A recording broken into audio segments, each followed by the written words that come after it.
So welcome everybody and good morning. My name's Helen Thompson. I lead the go-to-market strategy for this new initiative called Market Development. And good morning, I'm Rich Roberts, and I manage the retail industry team here at Esri. And I'm really excited to share what's happening with market development. I'm glad you could spend the day with us today. So let's start off with a question. What is market development? What does that mean? Are we just talking about site selection? I mean, that's part of it. But market development is really a business process where we build commercial markets based on any factors that are really responsible for driving success. And this can be brick and mortar sales, or looking at customer data, could be e-commerce sales, could be human movement, right? It could be any number of things that really drive performance. And it's important that we understand these things. But why are we calling it out specifically this year at the Business Summit?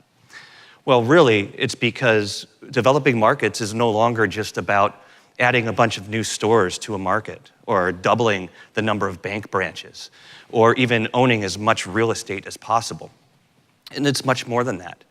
Commercial organizations need to be able to understand a variety of things, and it's not specific to just any market either.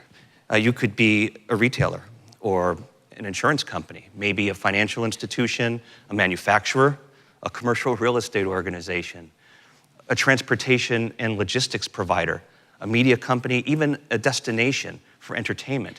All of those organizations need to understand what's driving success in the market in order to develop long-term success. Well, market development really consists of four key pillars, if you will. The first is strategic planning, and that's really the process of setting our strategies at the macro level. It's informed by sound market research to help decision makers decide exactly how the company is going to achieve its mission and its goals for the year. The next is market optimization. And this is the process of executing the strategy against things like site selection, or merchandise localization, or even service delivery, and even developing specific marketing engagement strategies for reaching out to the market. Performance monitoring is that process, often done daily, where organizations can look at exactly what's happening in the business and make sure that the strategy is being executed as it was designed, and that results are being driven as planned. And then finally, business reporting is that process where organizations capture that deep understanding of what's happening in the business. They share that information with everybody from the C-suite down to store level or market level personnel who are interacting directly with the consumer. What's important to remember about this is that it is a process. These things are not mutually exclusive steps. These things are interactive. They're integrated. They each drive the next as part of the process, and it's continuous. And as the organizations go through this cycle, they're able to find those ways in which they can tweak their approach, tweak their strategy and tactical execution to achieve the intended results of the strategy. And so think about this as a little more than just data. One of the things that happens with data is we join different data sets together.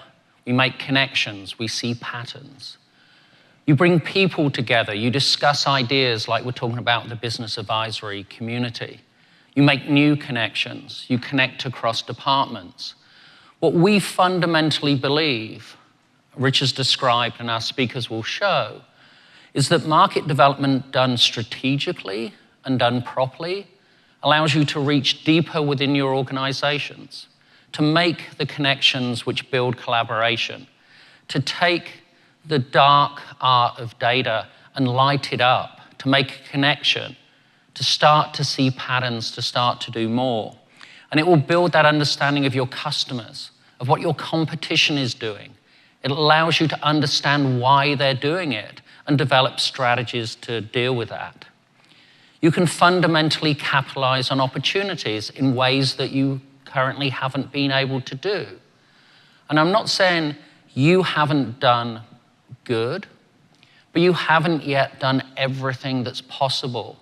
And that should be one of our goals, is to take the work that we're doing and the work that you're doing and the knowledge in this room and amplify that. Because at the moment, the sum of the parts in market development is often less than the sum of the whole. We've straitjacketed ourselves by putting a bit of market research in one department, a geo-marketing team in the marketing department, and those two groups don't talk. We create data which isn't shared.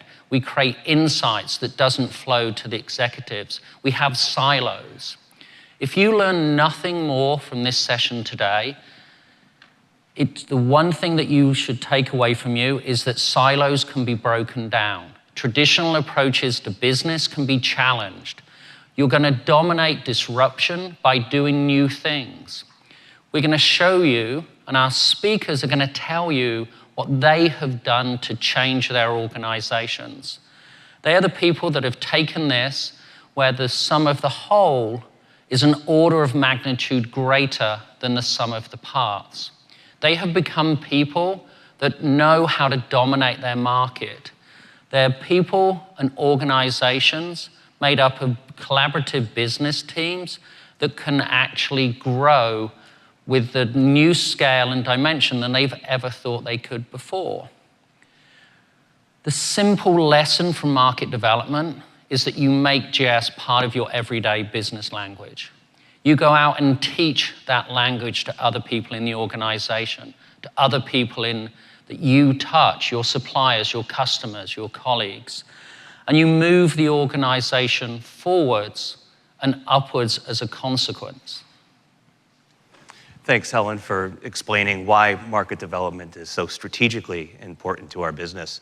We're going to switch gears a little bit now, and Emily Knish has joined us here on stage. Emily's a solution engineer here in the commercial sector, and she's going to help you see exactly how you can apply some of these strategies using ArcGIS-based solutions as she takes us through some demonstrations analyzing the Minneapolis-St. Paul Twin Cities market. So, Emily? Thanks, Rich. Okay, on this screen is a dashboard. You'll see a map in the center, and there's a cluster of red dots. These are underperforming stores in the Minneapolis-St. Paul, Minnesota metro area. These are stores that are performing below last year, while the stores that are shown by the green dots are performing over last year. We want to grow sales in this area. We want to create relevant offers and assortments and find a better way to reach our customers. Well, how do we do this? Luckily, we have some CRM data. We've invested a lot in our CRM system, and using GIS to perform powerful spatial analysis is the key to helping our stores thrive. So what are some questions we can answer with this data? Well, first, where are our best customers located? Using the information that we have in our CRM on customer spending, where they live, and how often they frequent our stores, we can assign them a loyalty score and then map where they are so we can see where they're located in our study area. Another question that we can answer with our data is how far are people traveling to shop at our stores? Well, using our customer's home location and the store that they frequent the most, we can create this spider diagram. And now there's a lot going on here, so let's just focus on one store.